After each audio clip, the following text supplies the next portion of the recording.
प्रधानमंत्री नरेंद्र मोदी ने सिखों के 9वें गुरु गुरु तेग बहादुर के 400वें प्रकाश उत्सव को मनाने के लिए गठित उच्च स्तरीय समिति की बैठक की अध्यक्षता की।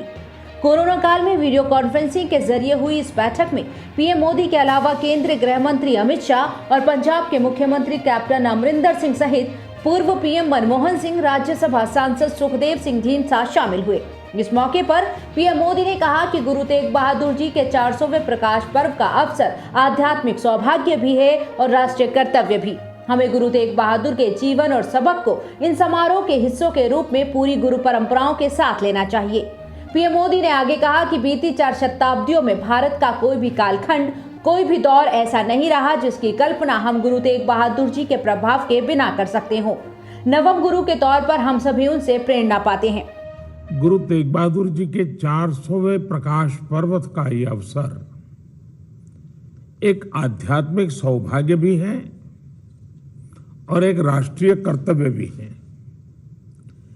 इसमें हम अपना कुछ योगदान दे सके, ये गुरु कृपा हम सब पर हुई है। मुझे खुशी है कि हम सब देश के सभी नागरिकों को साथ लेकर के अपने इन प्रयासों को आगे बढ़ा रहे हैं। बीती 4 शताब्दियों में भारत का कोई भी कालखंड, कोई भी दौर ऐसा नहीं रहा जिसकी कल्पना हम गुरु तेग बहादुर जी के प्रभाव के बिना कर सकते हो। नवम गुरु के तौर पर हम सभी उनसे प्रेरणा पाते हैं। आप सभी उनके जीवन के पड़ावों से परिचित हैं, लेकिन देश की नई पीढ़ी को इनके बारे में जानना, उन्हें समझना भी उतना ही जरूरी है। साथियों, गुरु नानक देव जी से लेकर गुरु तेग बहादुर जी और पूरी गुरु गोविंद सिंह जी तक हमारी सिख गुरु परंपरा अपने आप में एक संपूर्ण जीवन दर्शन रही है।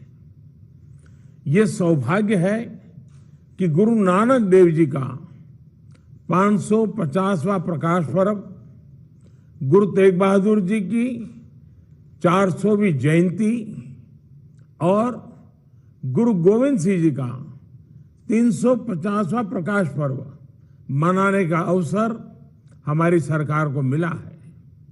पूरा विश्व अगर जीवन की सार्थकता को समझना चाहे तो हमारे गुरुओं के जीवन को देख बहुत आसानी से समझ सकता है।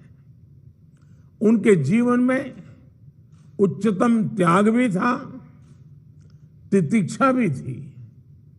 उनके जीवन में ज्ञान का प्रकाश भी था, आध्यात्मिक ऊंचाई भी थी। पीएम मोदी ने कहा कि पूरे देश में 400वें प्रकाश पर्व पर साल भर आयोजन होने चाहिए और हमें विश्व में भी अधिकतम लोगों तक पहुंचने का प्रयास करना चाहिए। सिख परंपरा से जुड़े तीर्थ स्थान और श्रद्धा स्थल इन गतिविधियों को और ऊर्जा देंगे। इस पूरे आयोजन में हमें गुरु तेग बहादुर जी के जीवन और शिक्षा के साथ ही समूची गुरु परंपरा को भी विश्व तक लेकर जाना चाहिए। गुरु तेग बहादुर जी की जयंती मनाना राष्ट्रीय कर्तव्य है। 400वें प्रकाश पर्व पर सब साल भर पूरे देश में आयोजन होने चाहिए और विश्व में भी हमें अधिकतम लोगों तक पहुंचने का प्रयास करना चाहिए। सिख परंपरा से जुड़े जो भी तीर्थ स्थान हैं, जो श्रद्धा स्थल हैं, वो इन गतिविधियों को और ऊर्जा देंगे। गुरु तेग बहादुर जी के शब्द, उनके रागों का भजन, उनसे जुड़ा साहित्य, सांस्कृतिक कार्यक्रम, ये जन जन को प्रेरणा देंगे। इसमें डिजिटल टेक्नोलॉजी का उपयोग होने में और उससे ये संदेश पूरे विश्व में नई पीढ़ी तक आसानी से पहुंच पाएगा। और मुझे खुशी है कि आज अधिकतम सदस्यों ने ये डिजिटल टेक्नोलॉजी का मैक्सिमम उपयोग करने के सुझाव रखे हैं। ये अपने आप में बदलते हुए भारत की तस्वीर भी है। हम सभी इन सभी प्रयासों में हमें ज्यादा से ज्यादा लोगों को अपने साथ जोड़ना है। साथियों, इस पूरे आयोजन में हमें गुरु तेग बहादुर जी के जीवन और शिक्षाओं के साथ ही समूची गुरु परंपरा को भी विश्व तक लेकर के जाना चाहिए। किस तरह पूरी दुनिया में आज सिख समुदाय के लोग और हमारे गुरुओं के हम सब करोड़ों अनुयायी उनके पद चिन्हों पर चल रहे हैं। कैसे सिख समाज सेवा के इतने बड़े बड़े काम कर रहा है, कैसे हमारे गुरुद्वारे मानव सेवा के जागृत केंद्र हैं। ये संदेश हम अगर पूरे विश्व तक लेकर जाएंगे तो हम मानवता को बहुत बड़ी प्रेरणा दे सकेंगे। वहीं बैठक में पंजाब के सीएम अमरिंदर सिंह ने कहा कि वो इस महत्वपूर्ण अवसर के शानदार आयोजन के लिए प्रतिबद्ध हैं।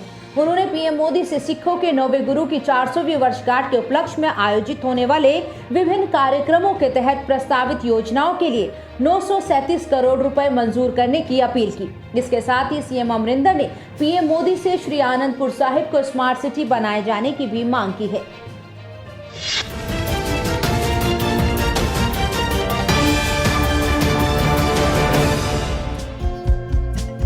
हमारे चैनल को लाइक, शेयर और सब्सक्राइब जरूर करें और नई अपडेट्स के लिए बेल आइकन दबाना ना भूलें।